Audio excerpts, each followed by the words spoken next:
difference. Otherwise, we will tear ourselves apart. And that is something, as an American, I think is utterly unacceptable.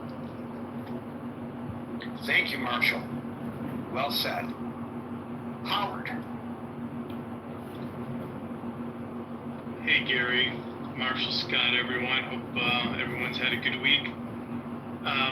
Yeah, the only thing I'd like to add to what Marshall just outlined is I believe there was a report in the last 24 hours about concerns about Russia and China with bots out there adding to the noise in social media.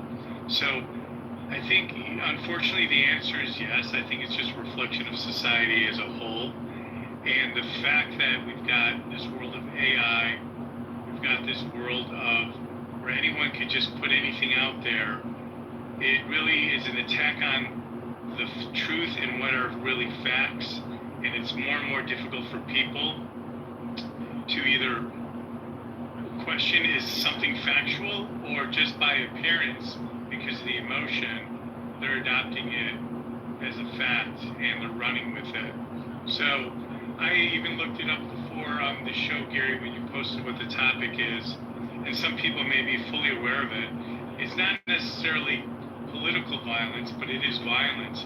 There's two cases on this app in particular, in Clubhouse.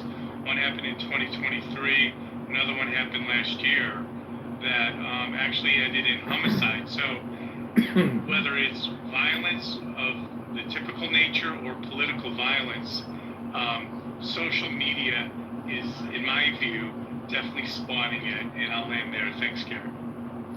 Maybe we need to, and some people actually came up with some great suggestions in the chat about how to diffuse a situation, potentially.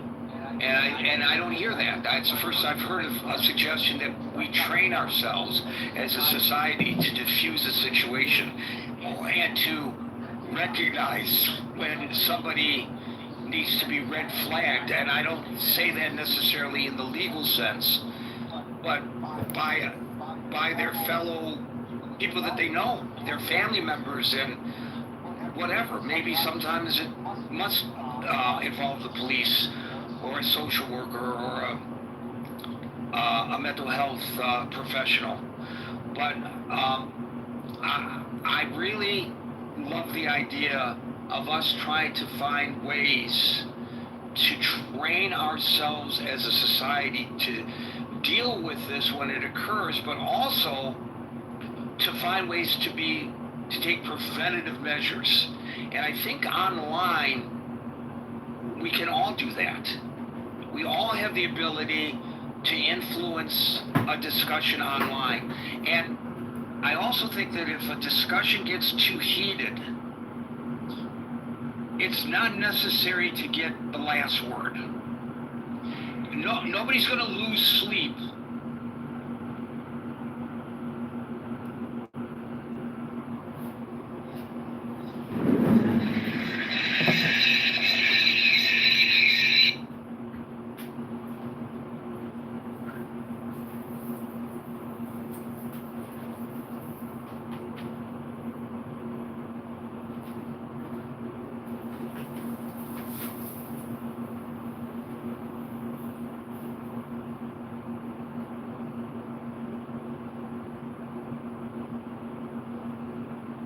Okay, this is candidate John onboarding. This is for petition signatures and run.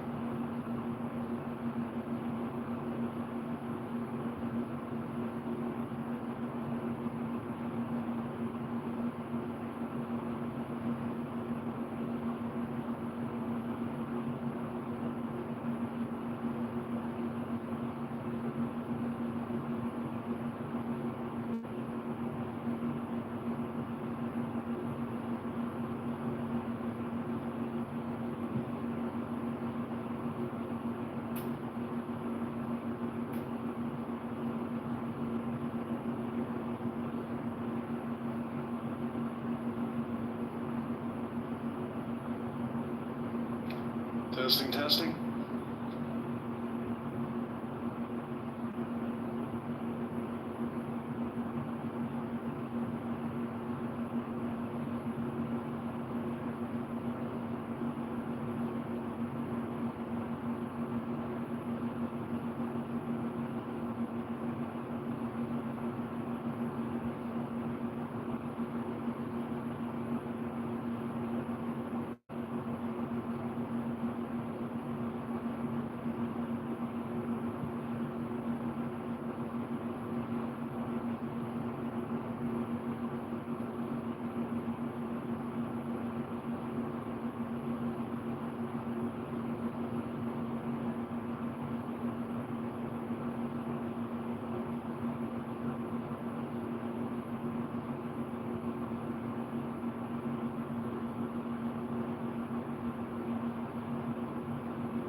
Hey, Tony.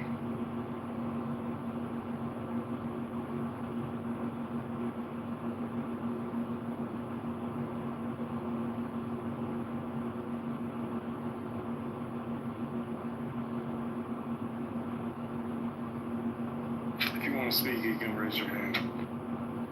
I'm trying to onboard a petition circulator.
Okay, we'll give it another 6 minutes and then we'll call it.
put your little contraptions away. I'm going to walk you down to the jailhouse. I don't want to spook the horses.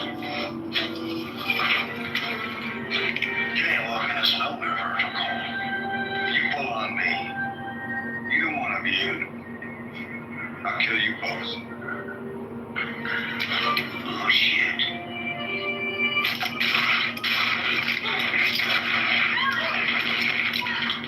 I ain't shooting, mister. I ain't shooting.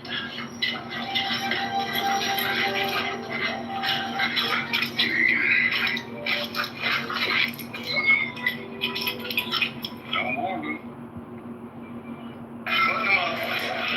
Are you Virgil Cole?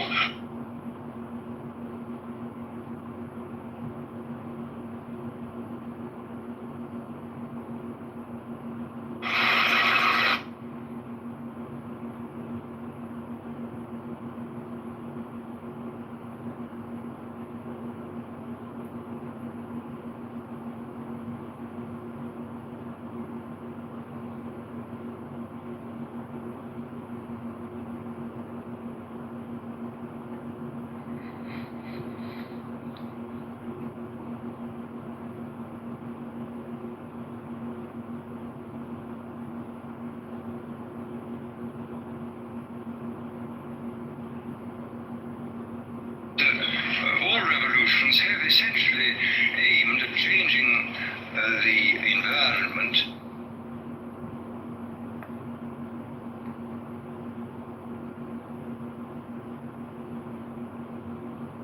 In order to change the individual. I mean, there's been the political revolution, the economic revolution, in the time of the Reformation, the religious revolution. All these aimed, as I say, not directly at the human being, but at his surroundings, so that by modifying the surroundings, you did achieve, at one remove, an effect upon the human being. Today, we are faced, I think, with the approach of what may be called the ultimate revolution, the final revolution, where a man can act directly on the mind-body of his fellows. Well, needless to say, some kind of direct action on human mind-bodies has been going on since the beginning of time. But this has generally been of a violent nature. The techniques of terrorism have been known from time immemorial, and people have employed them with more or less ingenuity, sometimes with the utmost crudity, sometimes with a good deal of skill acquired by a process of trial and error, finding out what the best ways of using torture, imprisonment, constraints of various kinds. But as I think it was Metternich said many years ago, you can do everything with bayonets except sit on them. That if you are going to control any population for any length of time, you must have some measure of consent. It's exceedingly difficult to see how pure terrorism can function indefinitely. It can function for a fairly long time, but I think sooner or later you have to bring in an element of persuasion, an element of getting people to consent to what is happening to them. Well, it seems to me that the nature of the ultimate revolution with which we are now faced is precisely this, that we are in process of developing a whole series of techniques which will enable the controlling oligarchy, who have always existed and presumably always will exist, to get people actually to love their servitude. This is seems to me the ultimate in malevolent revolution, shall we say. And this is a problem which has interested me for many years, and about which I wrote 30 years ago a fable, The Brave New World, which is essentially the account of a society making use of all the devices at that time available, and some of the devices which I imagined to be possible, making use of them in order to, first of all, to standardize the population, to iron out inconvenient human differences, to create, so to say, mass-produced models of human beings arranged in some kind of a scientific caste system.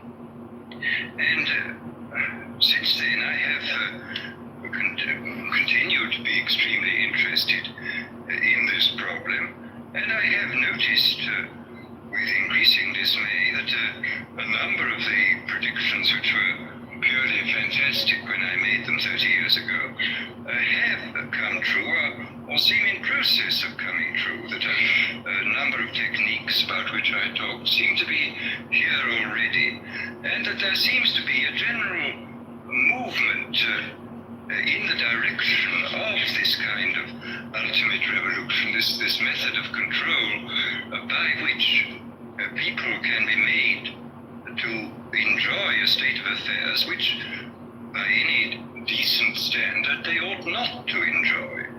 This, I mean, the enjoyment of servitude. Well,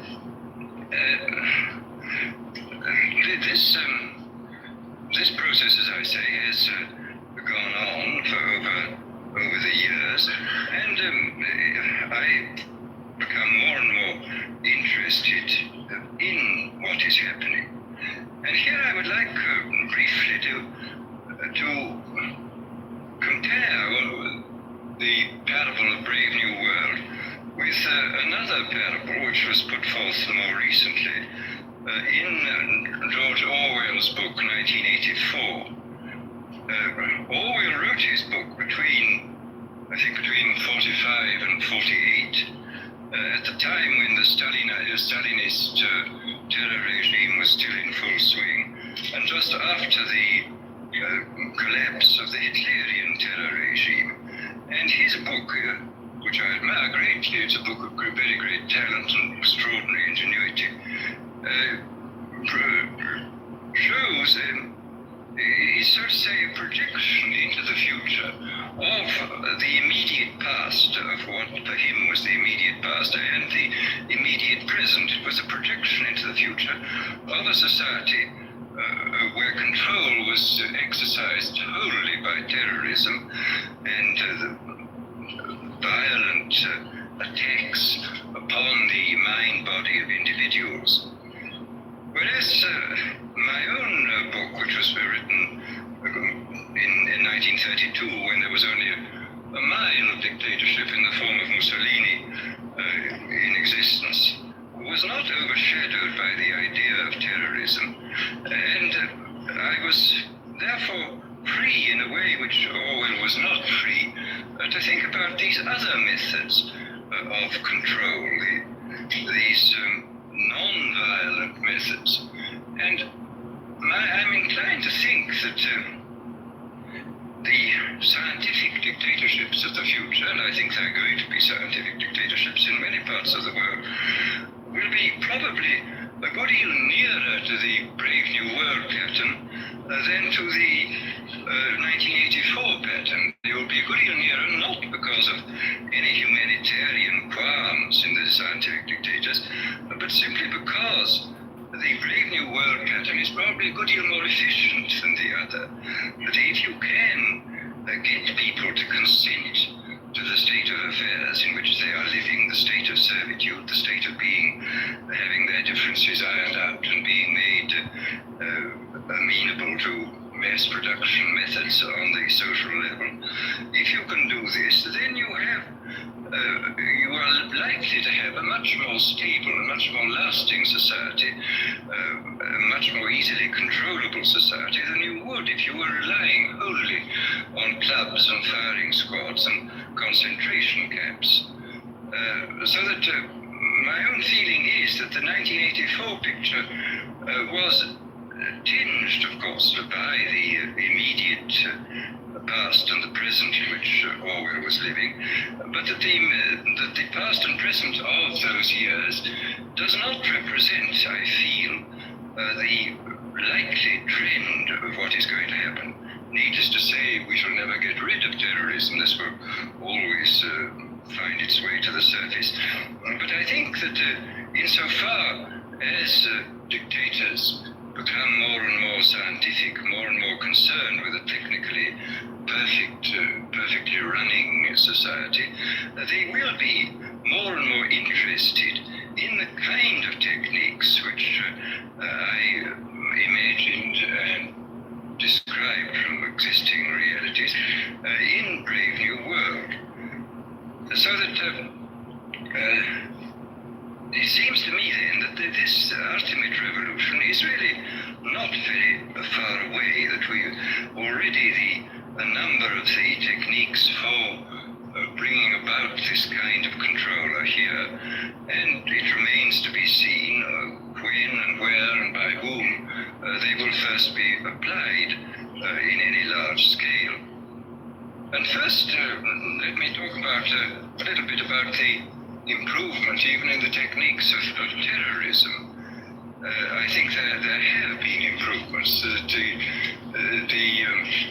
Pavlov, after all, made some extremely profound observations both on animals and on human beings. And he found, among other things, that conditioning techniques applied to animals or humans in a state either of psychological or physical stress sank in, so to say, very deeply into the mind body of the creature, and were extremely difficult to get rid of, that they seem to be embedded more deeply than other forms of conditioning. And this, of course, this fact, I think, was discovered empirically in the past. People did make use of many of these techniques, but the difference between the old empirical intuitive methods and our own methods is the difference between a sort of hit and miss craftsman's point of view and the genuinely scientific point of view. I mean, I think there is a real difference between ourselves and, say, the inquisitors of the 16th century. We know much more precisely what we are doing than they knew, and we can extend, because of our theoretical knowledge, we can extend what we are doing over a wider area with a greater assurance of being producing something which really works. In this context, I would like to mention the extremely interesting chapters in Dr. William Sargent's Battle for the Mind, where he points out how intuitively some of the great religious teachers, leaders of the past, hit on the Pavlovian method. He speaks specifically of Wesley's method of producing conversions, which were essentially based upon a technique of heightening psychological stress to the limit by talking about hellfire, and so making people extremely vulnerable to suggestion, and then suddenly releasing this stress by offering hopes of heaven. And this is a very interesting chapter of showing how completely, on purely intuitive and empirical grounds, a skilled natural psychologist, as Wesley was, could discover these Pavlovian methods. Well, as I say, we now know the reason why these techniques worked, and there is no doubt at all that we can, if we want to, carry them much further than was possible in the past. And of course, in the recent history of brainwashing, both as applied to prisoners of war and to the lower personnel within the Communist Party in China, we see that the Pavlovian methods have been applied systematically and evidently with extraordinary efficacy. I mean, I think there can be no doubt that by the application of these methods, a very large army of totally devoted people has been created. The conditioning has been driven in, so to say. by a kind of psychological iontophoresis into the very depth of the people's being, and has got so deep that it's very difficult for it ever to be rooted out. And these methods, I think, are a real refinement on the older methods of terror, because they combine methods of terror with methods of acceptance, that the person who is subjected to a form of terroristic stress, but for the purpose of inducing a kind of voluntary, quotes, acceptance of the state and the psychological state into which he has been driven, and the state of affairs within which he finds himself. So that, as I say, there has been, I think, a definite improvement, shall we say, even in the techniques of terrorism. But then we come to the consideration of other techniques, of non-terroristic techniques for inducing consent and for inducing people to love their servitude. Here, I mean, I think we can, I don't think I can possibly go into all of them because I don't know all of them, but I mean, I can mention a few of the more obvious methods which can now be used and which are based upon recent scientific findings.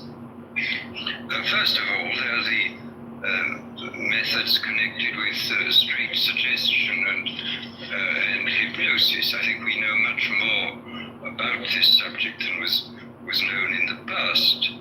People, of course, have always known about suggestion, and although they didn't know the word hypnosis, they certainly practiced it in various ways.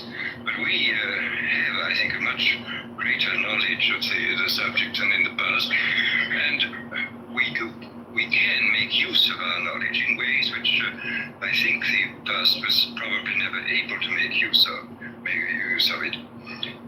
For example, one of the things we now know for certain is that there is, of course, an enormous, I mean, this has been always known, a very great difference between individuals in regard to their suggestibility.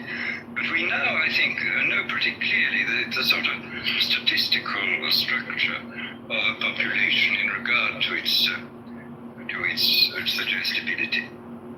It's very interesting when you look at the findings in different fields. I mean, in the field of hypnosis, in the field of administering placebos, for example, in the field of general suggestion, in states of drowsiness or of light sleep, you will find the same sorts of orders of magnitude continually cropping up. You will find, for example, that the experienced hypnotists will tell one that the number of people, the percentage of people who can be hypnotized with the utmost facility, just like that, is about 20%. That about a corresponding number at the other end of the scale are very, very difficult or almost impossible to hypnotize.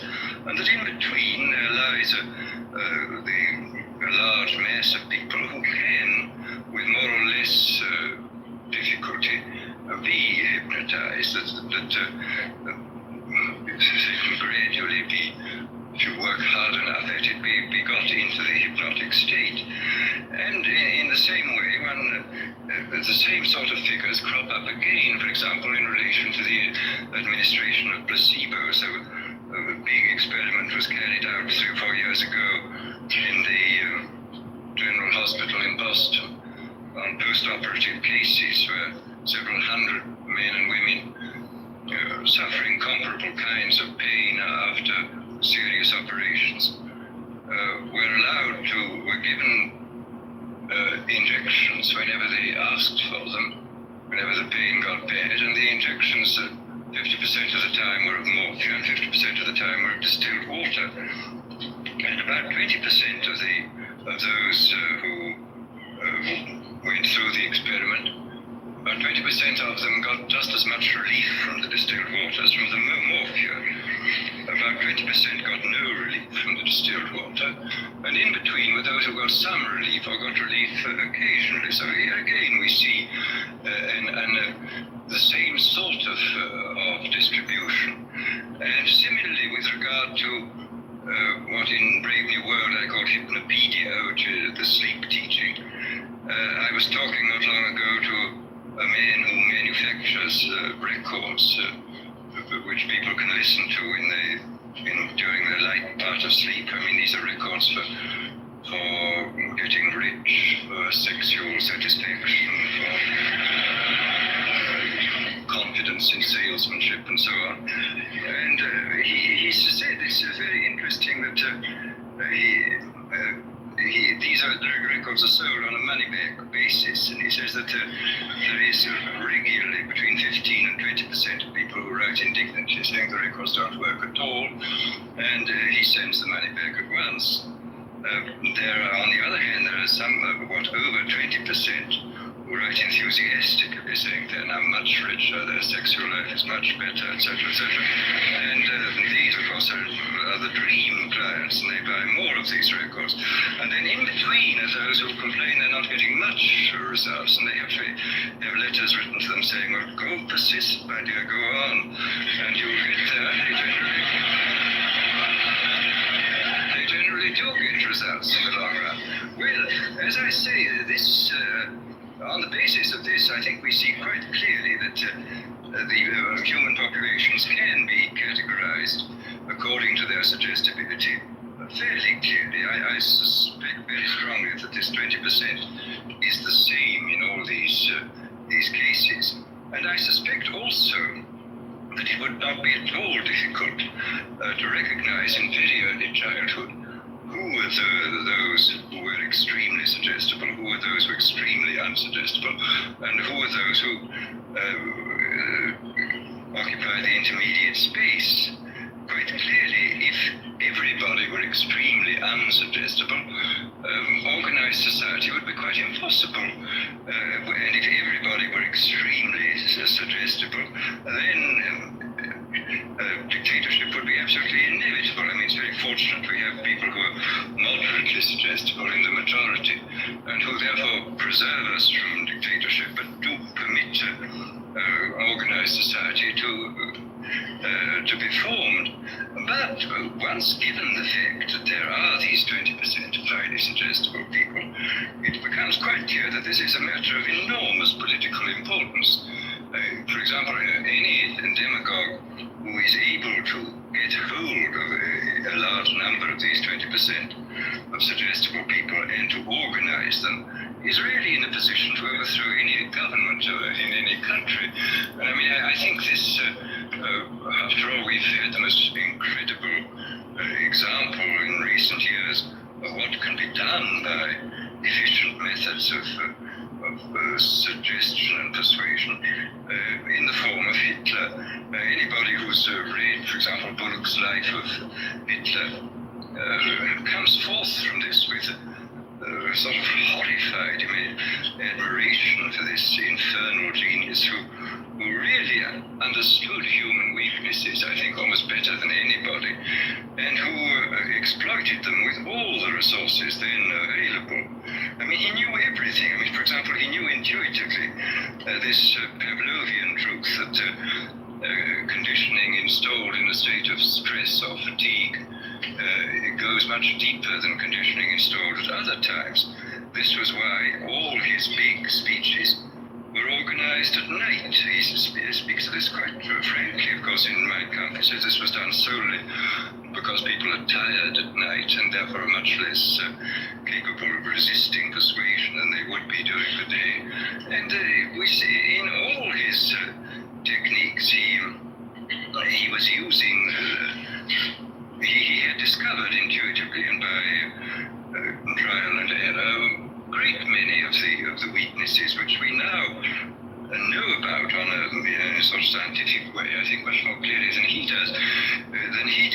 But the fact remains that this differential suggestibility, this susceptibility to hypnosis, I do think is something which has to be considered very carefully in relation to any kind about democratic government. I mean, if there are 20% of the people who can really be suggested into believing almost anything, as evidently they can be, then we have to take extremely careful steps to prevent the rise of demagogues who will drive them on into extreme positions and then organize them into very, very dangerous armies, private armies, which may overthrow the government. But this, as I say, is in this field of pure persuasion. I think we do know much more than we did in the past, and obviously we now have mechanisms for multiplying the demagogue's voice and image in a quite hallucinatory way. I mean, the television and the radio, Hitler was making enormous use of the radio. He could speak to millions of people simultaneously. I mean, this alone, of course, creates an enormous gulf between the modern and the ancient demagogue. And the ancient demagogue could only appeal to as many people as his voice could reach by the yelling at his utmost, but the modern demagogue can touch literally millions at a time, and of course with the multiplication of his image, he can produce this kind of hallucinatory effect, which is of enormous hypnotic and suggestive importance. But then there are various other methods which one can think of which have, thank heaven, as yet not been used, but which obviously could be used. There is, for example, the pharmacological method. This was one of the things I talked about in Brave New World. I invented a hypothetical drug called Soma, which of course could not exist as it stood there because it was simultaneously a stimulant, a narcotic, and a hallucinogen, which seems unlikely in one substance. But the point is that if you applied several different substances, you could get almost all these results even now. And the really interesting thing about the new chemical substances, these new mind-changing drugs, is this, that whereas if you look back into history, it's clear that man has always had a hankering after mind-changing chemicals. He has always desired to take holidays from himself. And this is the most extraordinary fact of all, is that every naturally occurring stimulant, narcotic, sedative, or hallucinogen was discovered before the dawn of history. I don't think there is one single one of these naturally occurring ones which modern science has discovered. Modern science, of course, has discovered better ways of extracting the active principles from these drugs, and of course has discovered numerous ways of synthesizing new substances of extreme power. But the actual discovery of these naturally occurring things was made by primitive man, goodness knows how many centuries ago. There is, for example, underneath the lake dwellings of the early Neolithic lake dwellings, which have been dug up in Switzerland, we find poppy heads, which looks as though people were already using this most ancient and powerful and most dangerous of narcotics, even in the days before the rise of agriculture, so that man was apparently a dope addict before he was a farmer, which is a very, very curious comment on human nature. But the difference, as I say, between the ancient mind changers, the traditional mind changers, and these new substances is that they were extremely harmful, and the new ones are not. I mean, even the permissible mind changer, alcohol, is not entirely harmless, as people may have noticed. And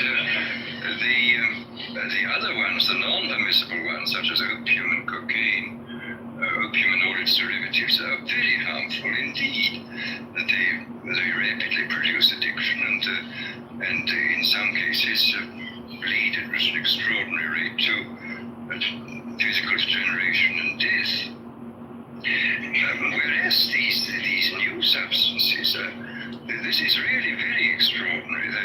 That a number of these new mind-changing substances can produce enormous revolutions within the mental side of our being, and yet do almost nothing to the physiological side. I mean, you can have an enormous revolution, for example, with LSD 25 or with the newly synthesized drug psilocybin, which is the active principle of the Mexican sacred mushroom.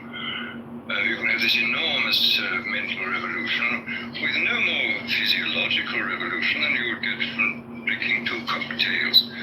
And this is really a most extraordinary fact. And it is, of course, true that pharmacologists are producing a great many wonder drugs, which where the cure is almost worse than the disease. Every new edition of medical textbooks contains a longer and longer chapter on what are called iatrogenic diseases, that is to say, diseases caused by doctors.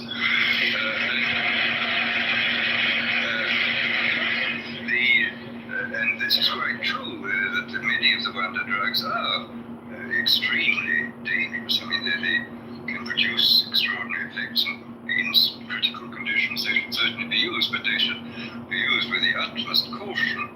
But there is evidently a whole class of drugs affecting the central nervous system, which can produce enormous changes in sedation, in euphoria, in energizing the whole mental process, without doing any perceptible harm to the body. And in this sense, this represents, it seems to me, the most extraordinary revolution, that it in the hands of a dictator, these substances of one kind or another could be used in the most with complete, first of all, with complete harmlessness, and the result would be that, I mean, you can imagine a euphoric which would make people thoroughly happy, even in the most abominable circumstances. I mean, these things are possible. I mean, this is the extraordinary thing. I mean, after all, this has even been true with the crude oil drugs. I mean, as Houseman years ago remarked apropos of Milton's Paradise Lost, he says, and beer does more than Milton can to justify God's ways to man. And beer is, of course, an extremely crude drug compared with these ones, and you can certainly say that some of the psychic energizers and the new hallucinants can do incomparably more than Milton and all the theologians combined could possibly do to make the terrifying mystery of our existence seem more tolerable than it does. So that here, I think one has an enormous area in which the ultimate revolution could function very well indeed. An area in which a great deal of control could be used by, not through terror, but through making life seem much more enjoyable than it normally does. Enjoyable to the point where, as I have said before, human beings come to love a state of things which by any reasonable and decent human standard they ought not to love. And this, I think, is perfectly possible. But then, very briefly, let me speak about one of the more recent developments in the sphere of neurology, the implantation of electrodes in the brain. This, of course, has been done on a large scale in animals, and in a few cases it's been done in cases of the hopelessly insane. And it is, anybody who's watched the behavior of rats with electrodes planted in different centers must come away from this experience with the most extraordinary doubts about what on earth is in store for us if he's got hold of by a dictator. I saw not long ago some rats in Magoon's laboratory at UCLA. There were two sets of them, one with electrodes planted in a pleasure center. And these rats were, the technique was that they had a bar which they pressed, which turned on a very small current for a short space of time, which we had a wire connected with their electrode, and which stimulated this pleasure center, which was evidently absolutely ecstatic, because these rats were pressing the bar 18,000 times a day. Apparently, if you kept them from pressing the bar for a day, they would press the bar 36,000 times on the following day, and would fall till they fell down in complete exhaustion. And they would neither eat nor be interested in the opposite sex, and would just go on pressing this bar. Then the most extraordinary rats were those where the electrode was planted halfway between a pleasure and a pain center, and where evidently the result was a kind of mixture of the most wonderful ecstasy and being on the rack at the same time. And you would see the rats looking at its bar, and some say to be or not to be, that is the question. Finally, would approach to do it in there.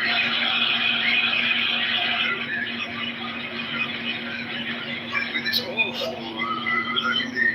if I can humanize or anthropomorphize, he was feeling something terribly mixed, and he would wait for quite a long time before pressing the bar again, but he would always press it again. This was the extraordinary thing.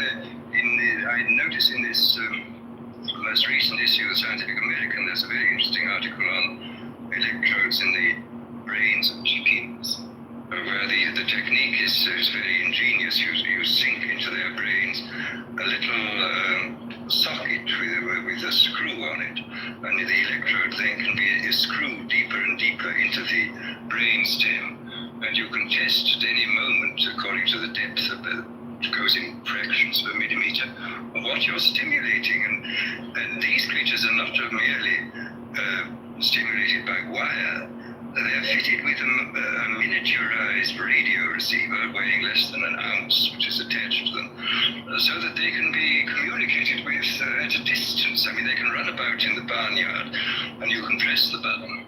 And this particular area of the brain to which the electrode's been screwed down to will be stimulated, and you will get these fantastic phenomena that a sleepy chicken will suddenly get up and rush about, or an active chicken will suddenly sit down and go to sleep, or a hen will suddenly start sitting as though it were hatching out an egg, or a rooster will start fighting, or suddenly go into a state of extreme depression. The whole picture of the absolute control of the drives is terrifying. And in the few cases in which this has been done with very sick human beings, the effects are evidently very remarkable too. I was talking last summer in England to Gray Walter, who is the most eminent exponent of the electroencephalogram techniques in England, and he was telling me that he's seen hopeless inmates of asylums with these things in their heads, and that these people were suffering from the uncontrollable depression, and they'd had the electrodes inserted into something resembling evidently the pleasure center of the rat. Anyhow, when they felt too bad, they just pressed a button, the battery in their pocket. And he said the result was fantastic. The mouse would go down or suddenly turn up, and they would evidently feel, I don't know for how long at a time, very cheerful and happy. So that here again one sees the most extraordinary, revolutionary techniques which are now available to us. Now, I think what is obviously perfectly clear is that present, these techniques are not being much used except in a purely experimental way. But I think it is extraordinarily important for us to realize, first of all, to realize what is happening, to make ourselves acquainted with what has already happened, and then to use a certain amount of imagination to extrapolate into the future the sort of things that might happen. I mean, what might happen if these fantastically powerful techniques were used by unscrupulous people in authority? What on earth would happen? What sort of society would we get? And I think this is peculiarly important because as one sees looking back over history, we have allowed in the past all those advances in technology which have profoundly changed social and individual life. We've allowed them to take us by surprise. I mean, it seems to me that during the late 18th century, early 19th century, when the new machines were making possible the factory system, it was not beyond the wit of man to see to look at what was happening and to predict into the future, and maybe to forestall the really dreadful consequences which plagued England and most of Western Europe and most of this country for about 50 or 60 years, the horrible abuses of the factory system. I mean, if a certain amount of forethought had been devoted to the problem at that time, if people had first of all found out what was happening and then used their imagination to see what might happen, and then had gone on to work out means by which the worst applications of the new techniques should not take place, then I think Western humanity might have been spared about 3 generations of utter misery which was imposed upon the poor at that time. And similarly with various technological advances now, I mean, it's quite clear we have to start thinking very, very hard about the problems of automation. And again, I think we have to think still more profoundly about the problems which may arise in relation to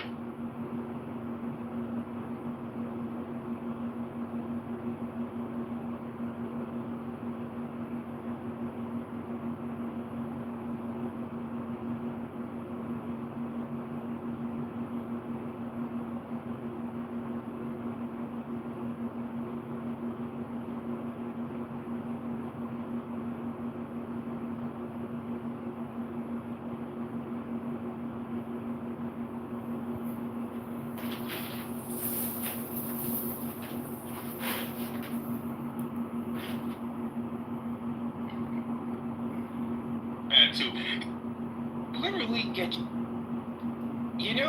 it's like, the whole term Southern hospitality comes from this idea that what you say may or may not have consequences, right? Freedom of speech be damned. Gary, if I walk down Lexington Avenue and I insult, and I said this on, in a group chat, I insult 100 people, and the 99th person decides to either take a swing, take a stab, or do something, it's not about whether it's right or wrong anymore, right? You can't send right or wrong flowers. Well, nobody's going to put you out on the internet.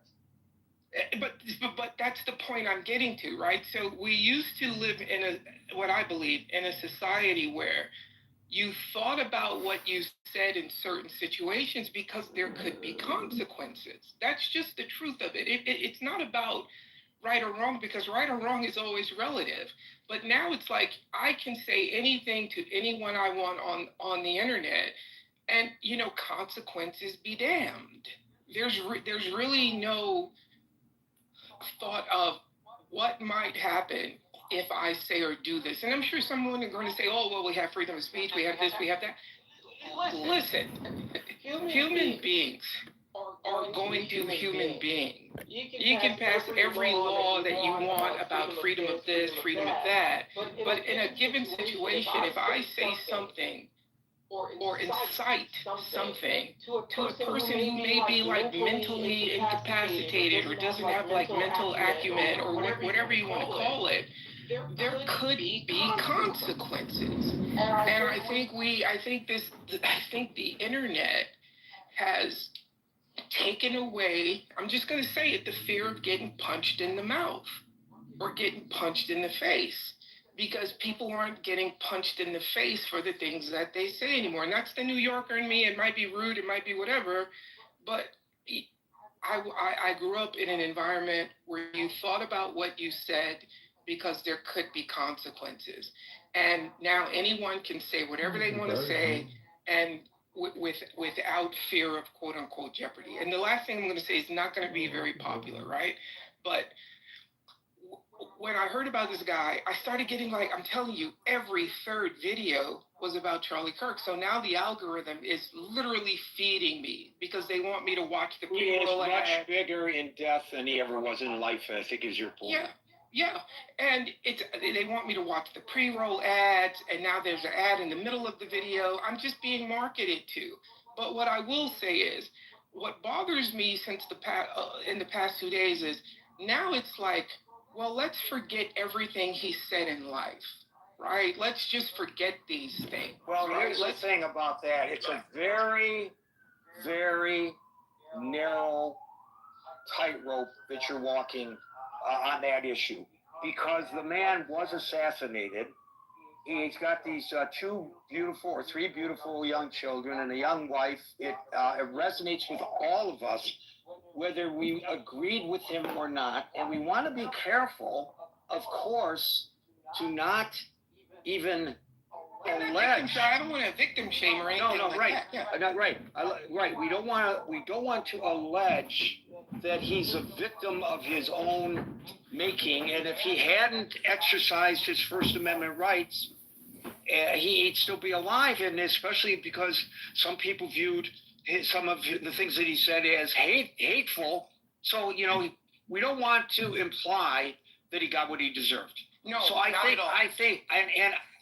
But also, I don't believe that when a person dies, whether it's violently or otherwise, that we should ignore them, ignore certain parts of who they were when they were alive. There are people who, like when President Carter died, there were all these laudatory things said about President Carter, and rightly so, especially in my opinion, the things that he did after he was president, his building homes for poor people and all that, and that was him. I mean, he actually went out there on his own. He actually rolled up his sleeves and, as a former president, and helped build some of those Habitat for Humanity homes. He deserved a lot of credit for that.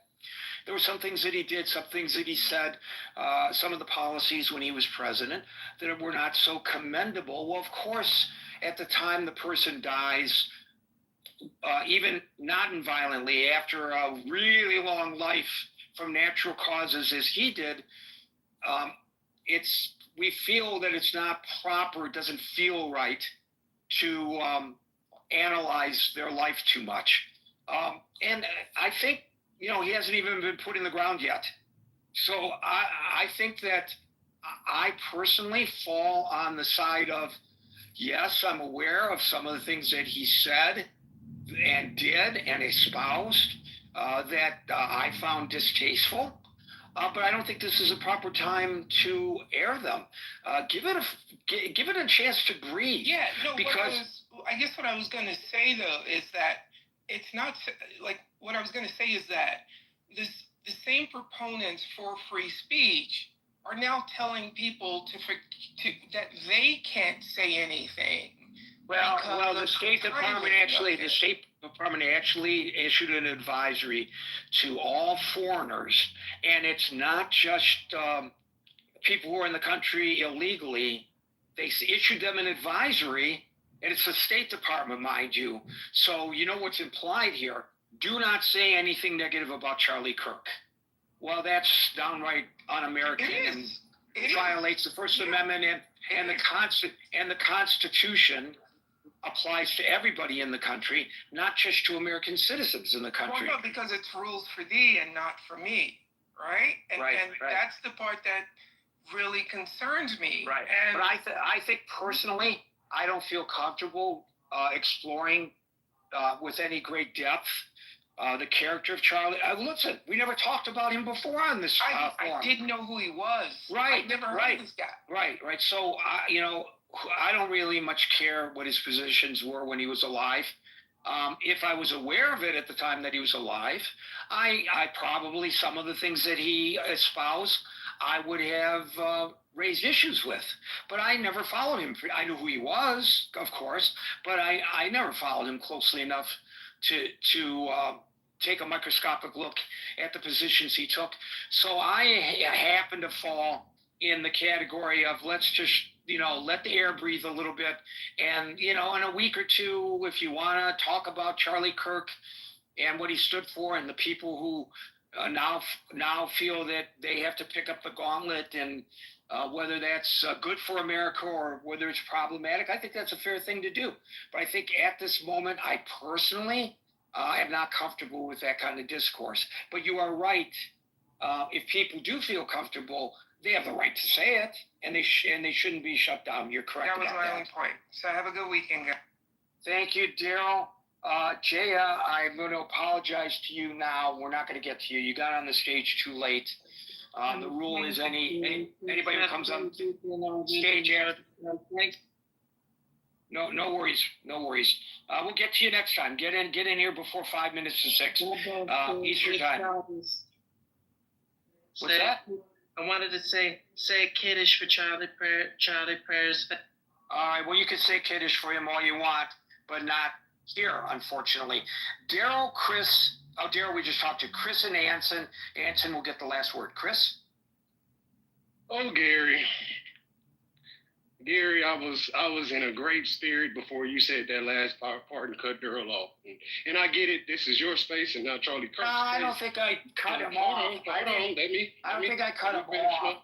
Let me finish what I'm going to say so you can understand what I'm saying. I think we had a dialogue. I don't think I actually cut him off. I would like to finish what I'm saying so you can understand what I'm saying. Because what you just stated was we should give Charlie Kirk the respect to not speak about his actual words that were not positive. And the sad part is he did not offer that same respect to anybody as long as it could help his bottom line.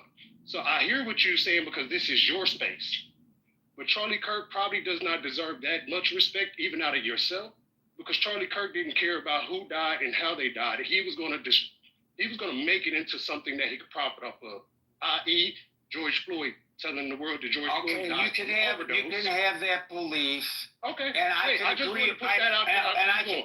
And I can agree with that belief, but that's really not the topic of the room. And I'm gonna get to it. And I'm gonna get to the topic. So I wanted to speak that for Daryl because I don't know if Daryl even seen that as something that actually happened in real time. We censored her.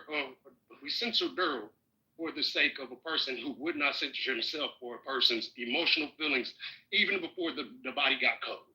So let me get to the topic. So topic is social media spawning political violence? No, Scott said it best. I'm mad Scott left because I was going to give him his praise, but Scott said it best. Political violence has been going on for centuries. This is not skewing it.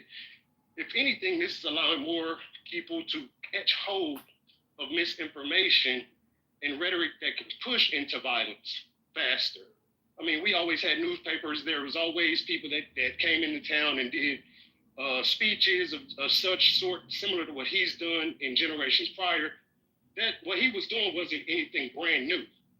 The brand new part is him being able to jump on a camera, put it on internet, and allow internet to just funnel whatever he decided to say through to the masses. Now, whatever, I think somebody spoke about it, whatever financial backing he had that was helping him push the agenda, well, that's another conversation. But he had the freedom to get on those stages and say what he damn well pleased. Facts or no facts, misinformation or non-misinformation. He would go up there and speak his agenda. So I don't think that it's the internet that is, or the social media that is doing the propagating of violence. Now, what I will say is I think the and somebody else said this prior to me, that the violence is being amplified for the sake of money. Yeah, social media is a business. Regardless of how we use it, it is a company. It is somebody looking for a bottom line and a profit. So sure, if fight videos on YouTube or the ones that are moving the ticker, more fight videos for you on your algorithm if you watch one fight video. Same goes for the Charlie Kirk video, as Daryl just stated, adding to the algorithms that they were watching. So it makes sense for me that social media needs to be paid attention to as a company and not as, oh, my friend in my pocket I can talk to whenever I feel like it or get reassurance whenever I need it. We need to start paying attention that those things aren't for our best interest, even if they are within your interest. They're feeding you so they can purchase dinner for their family. They're feeding you so they can make sure they have pilots for their private jet. They're feeding us so they could benefit regardless of how we feel about it. Also, i.e. Charlie Kirk. The things that Charlie Kirk was saying may have been in his mind believable to himself, but he wasn't feeding us his belief because he believed that it was the best thing he could do. He was doing that so he can make a profit. He was a business. His voice. Well, how do you know? How do you know that? How do you know that? Because he propagated it as many times as he could in networks and social sites that would pay him. He started a website. Right, because he was trying to fund his Turning Point. And I said for money. I said for profit. Yeah, but the Turning need a profit to get the message out. But then Turning right, and so then Turning Point uses that money to get the message out. So at the bottom line of this is it turns to a profit. Okay, so you don't think that he was really motivated by spreading a message that he believed? No, not at all. I don't think he was. But how do you know that? But how do you know that? How do you know that? He was inspired by Jesus Christ. How do you know that? I don't think God gave him the message to portray the message he was pushing with false information. How do you know that? Okay, sure. If you believe that your God or your belief system will tell you to lie to people for the sake of your own gain, then maybe we're not reading the same Bible.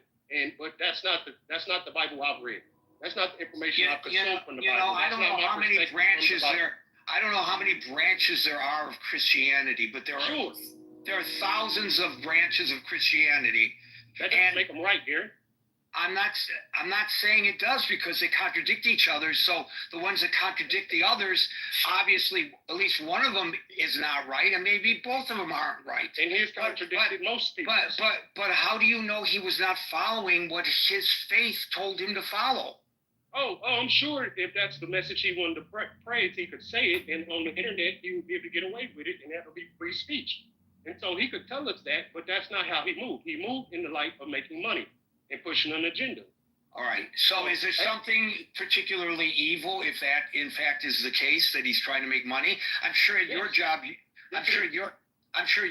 you're attempting to make money. No, it's evil if I have to misinform you to do it. It's evil if I decide that I may know the truth, but you don't. So I'll tell you what I want you to believe. But maybe he believed. But maybe he believed it. Gary, I'm telling you. Because you're going to keep saying maybe, and we'll never get those answers. He's dead. Let's be real. Right, and he's not here to. You're absolutely right. He's not here. He's not here to defend himself against your accusations. We have eyes also. We are human also with intent in our own bodies, similar to the man that was alive, because we are all human. So me seeing him go for this thing for about 10 to 15 years I'm not new to this. I've actually known who Charlie Kirk was, and I thought he was a scary guy because he talks to the children, the underprivileged, and the people that don't get talked to. And I don't mean underprivileged by not owning or having anything. I mean underprivileged by not having a voice. Underprivileged by being told to just go to school and shut up and get an education and become something. So he's speaking directly to them. I've understood and paid attention to what Charlie Kirk was doing. It's just ironic that a lot of people weren't, because they were talking to the youth, and especially he was talking to the white youth. He was speaking to young, white, impressionable men, similar to the Andrew Tates of the world. So I get what you're saying, Gary. I don't want it to sound like, oh, he's just bashing him because he's dead. No, this guy has been spewing false truths for a very long time, and he should not die this way, and his kids did not deserve that. But when you speak things to people that are possibly irrational because they don't have the development yet, something has a possibility to happen to you, even if you're speaking positive people. Jesus Christ again. So should we temper our public? Yes. As Daryl just stated, you should definitely be able to look at your voice and say, hey, maybe this is not the right angle for my safety. Maybe I do want to go home to my children. Maybe I do want to go home to my children every single night. So maybe this message is not the message that would allow me to do so. Would you apply that? Would you apply that? I'm going to ask you one last question, then I'm moving on to Anson. Would you apply? I'm sure you're going to take up on my thumb, but that's fine. It's your state. Go ahead. Would you apply that standard to Martin Luther King? I would apply that standard to anybody that's going outside speaking. Right, I'm asking you specifically. Excuse me. You keep interrupting me, Gary. I'm asking you specifically. It's a yes or no question. It's not a yes or no question because there's nuance in all of this. There's nuance in all of this. No, Chris. Come on. Calm down, all right? I don't feel comfortable with suggesting that I know or you know or anyone knows the motive of the shooter. We don't know what was in his mind. It might come out, but we don't know his motive. And how do we know what's in the mind and the heart and the soul of another individual? Oh, he's only doing it to make money? Maybe that's true. But I'm not so sure you or I are in a position to reach that conclusion. This is not to say that I'm not as disturbed about some of the things that he espoused as you are. I am.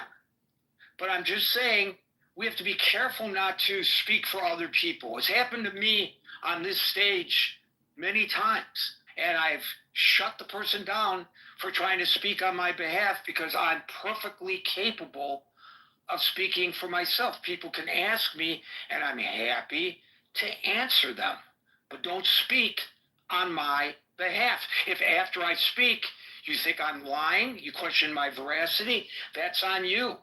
But I try to be as forthright as possible. He's not here to defend himself against the accusation that he was just motivated by money. And I don't think it's fair to do that, even if I find some of what he espoused to be as distasteful as you do. And that's the only reason I interrupted you. And it's not a question of it being my stage. It's a question of how I want the conversations to be approached in this forum. Anson, you get the last word. Stan, you came up late. Anson, you get the last word. The only reason I came up was to answer the question of the room directly with an emphatic yes. I do believe that social media is fanning the flames to a greater extent than I've ever seen the fans flamed in my lifetime. And Scott, when you mentioned the late 60s, I was an adult in uniform and I lived through that time. And I know exactly what you're talking about. But just imagine had the internet been up and running, how fast and farther, how much faster and farther that stuff would have spread. But I don't have any, Howard, I haven't done any deep research, so I don't have any statistics for you, but that's my observation. And the example I was going to provide was just yesterday, there was a shutdown at my alma mater, the Naval Academy, because of allegations of an active shooter. And I finally found out this morning what went on, and I didn't find out from the Washington Post or online or anything. I found out by a direct quote that was forwarded to me by a classmate who happens to live in Annapolis that came from the Commandant of Midshipmen. And the thing started with a midshipman that had been discharged from the Naval Academy for some reason. I don't know what. He was outside of it, but he took his computer with him, and he went back home somewhere into the Midwest. He manipulated his IP address so that it looked like the computer was broadcasting from the grounds of the Naval Academy, and he raised allegations of an active shooter, which the immediate response was to shut down the academy. And during the course of that shutdown, security guards were going through places, including Bancroft Hall, the dormitory, to find out what was going on. And the allegation broadcast by this individual was that the shooters were disguised in military uniforms. So there was a midshipman that saw somebody in uniform that he didn't know that was surreptitiously, supposedly, moving around the hallways, and he took his parade rifle and butted the guy in the head with his parade rifle, thinking he was protecting himself and his surroundings from an active shooter. And he got shot in the arm. And all that went away, and the academy's back up and running. And my point is, what laws did that son of a bitch violate? And I hope to hell that there are cops outside of his Midwestern home where he's now allegedly living with his parents, and he gets put in handcuffs, and he spends real jail time for doing that kind of crap. That's an example of how social media is fanning the flames. And the best advice that I've heard in this room in the long discussion, well, I can also say that I spent about an hour in another room with the harangues about Kirk. And it was absolutely, I spoke once briefly, and that was just to say that I was disgusted with the conversation in that room, but that was after an hour of listening. Had that been a real room or a bar room, we would have had a racial fight that would have taken place. It was just absolutely disgusting, and that further fans the flames. But Howard's suggestion, and I wholeheartedly endorse it, take the position, how important is it? All the crap that goes on and what we listen to and what we think. How important is it? And just don't let it upset you. Walk away from it. Don't come back for a while. Cool off, and then try to re-engage in a more rational way. And that's the best way I know of is to how to handle the crap that we hear on social media. Thank you for that, Anthony. Folks, we're here Monday through Friday from 5 p.m. to 6 p.m. New York time. So till 5 p.m. New York time on Monday for the next edition of the Critical Thinking Forum. Everybody be safe, be well, have a great weekend, and peace out. And the other question that somebody asked is, am I planning to continue the coaching after the fall? And it depends on if I feel like there's enough of a demand for it. I don't want to just be advertising things for the sake of just doing it. If there's a demand for it, then we absolutely will. But if there's not a demand, no ego around pausing it or stopping it or whatever that may look like. So that's just a couple quick things about the coaching. So I'm scared to ask if there's any questions because I need to be looking at the road. Let me see. I can pull over here for just a minute.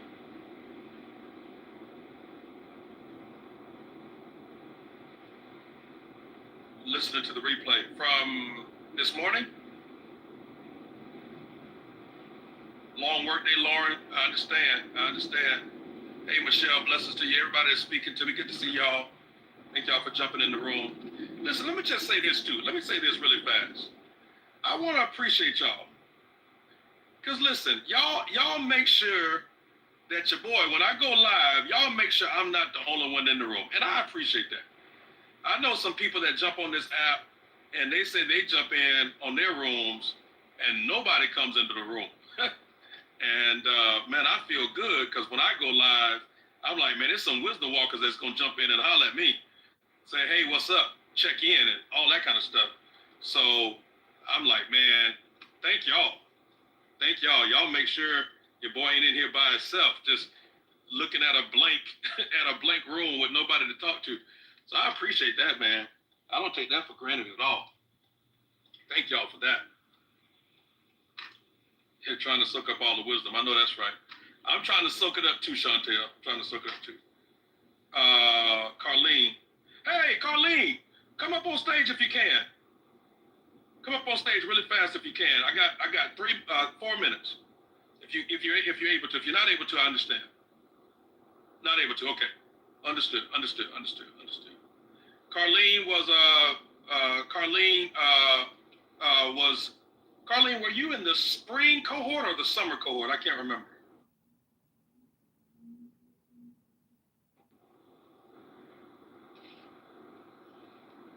Spring. Okay. Yeah. So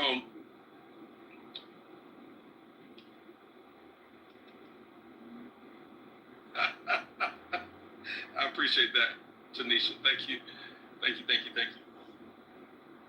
All right. Anybody have any questions about the coaching that starts tomorrow? Any questions?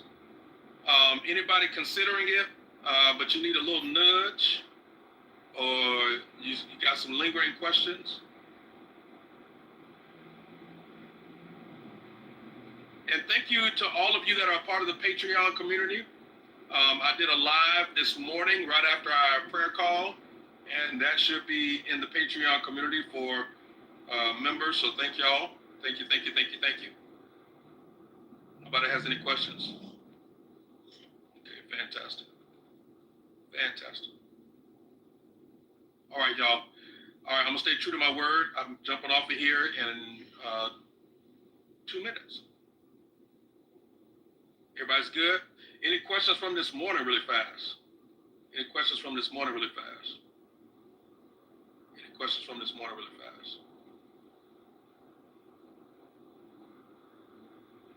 Felt like this morning was really, really insightful.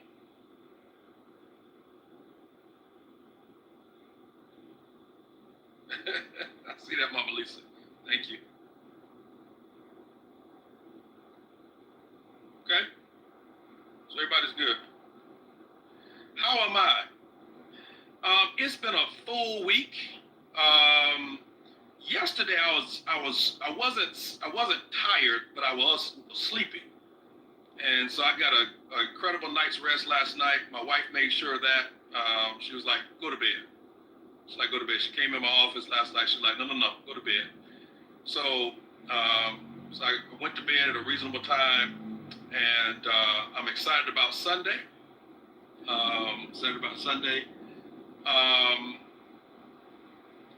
I got almost everything done that I was supposed to get done this week. There's 2 things that are still left on my to-do list, but guess what? It's going to be all right, and it's going to get done next week. So that's how I am. It's college football season, so I'm even doing better. My team has a bye week this week, so we're in chill mode. But can't wait to see USF and Miami play tomorrow, and we'll go from there. And of course, I'm good. All right, y'all. I gotta run. Thank you for asking how I'm doing too, by the way. I love y'all. I'm pulling for you, always praying for you. And I'll look forward to seeing y'all either on another pop-up or seeing y'all on Monday morning. Those of you that are a part of Crossover, I will see y'all on Sunday as we continue our series, Overcoming Overload. It's going to be good. This call is ending in 5, 4, 3, 2, 1. Peace, y'all.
relative to the other presidents, he has been one of the better ones. If not, he'll never be better than Obama Also, to me, you- but you have he's to- one of the best. You have to acknowledge this is a pretty conservative country. Like it's pretty right of center, not just now, from way before.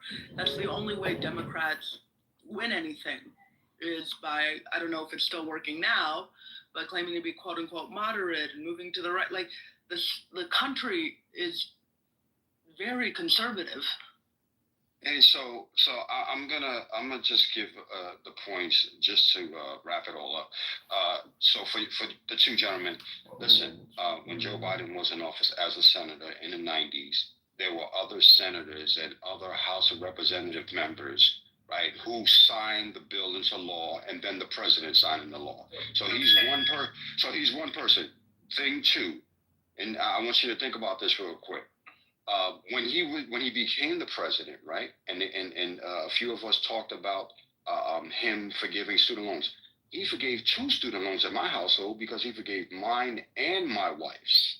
So yeah, I thank him for that. But here's the thing about that: he did it using an executive order, meaning that he had to take it upon himself, figure out him and his lawyers how to make this happen, and actually did it, right? So that means there was no congressional law passed behind it.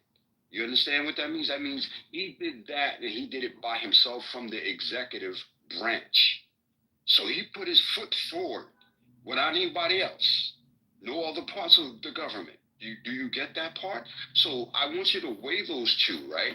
Weigh when he was a legislator and he had to contribute to a bill along with others, and the president has to sign it, opposed to him creating an executive order to get rid of our student loans by himself as the executor. I want you to put that together, right, and figure out which one do you think, right, people will say, oh, that benefited me. Just go with that for a second. Before we get off of it, if y'all want to blame a president for the crime bill, why do we always skip over George Herbert Walker Bush Sr., who set up a black man at that park across from the White House, literally sat on national TV with a bag of crack that he produced himself? The FBI got it somehow. There was no crack being sold across the street from the White House, but this man manifested some crack, sat on the news, and literally started the crack epidemic and all of this emphasis on crime.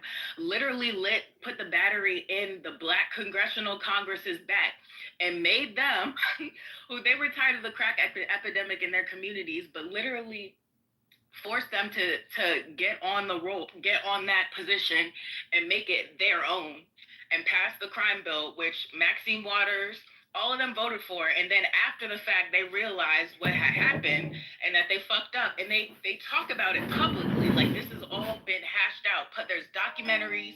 We can look on YouTube and see George H.W.